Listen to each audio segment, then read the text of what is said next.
All right, welcome to another episode of Mike's Garage, which is basically a dude, this guy, in a garage, DIY, just sharing tips for stuff that I couldn't find a video on.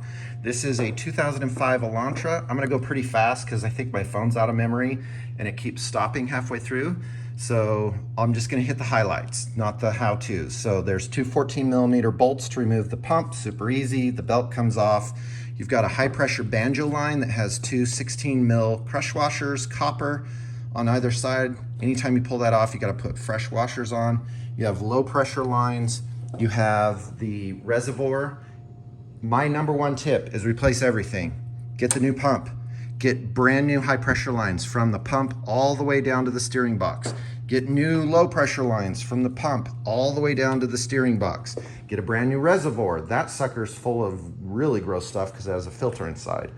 The hoses crack and suck air in and will stop, will ruin your pump. So that's why you need all new lines. When you pull the lines from the steering box, there is an O-ring that gets in, that you need to make sure gets pulled out. Pull the driver's side wheel, and then there's a protective plastic piece that goes right here. There's two 10mm bolts, one at the top, one at the bottom. The top one's a little hard to get to. They go on this guy right here, and then you can see inside of there, I've got the high pressure line off. There's the low pressure line right there. You use crow's feet sockets, which are these guys, to get them off. And then you just put your little socket extender on there. It allows it to go around a pipe that is not open so that you can get it off. And then, let's see, there's a few attachment points I'll show you, and then hopefully there's still enough time. Okay, step one is here's a low pressure attachment here. There's also a low pressure attachment right there. The high pressure line will go right on that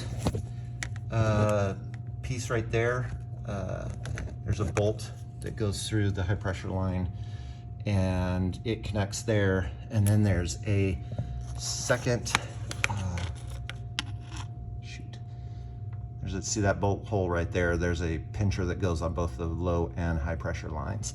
So I know that's super fast. Like I said, I'm kind of low on space, but that's really all you need to know. So pull it all, replace it all, and then watch another video on how to prime your pump and get the air out. Be sure to do that. But otherwise, I hope that's helpful, and good luck.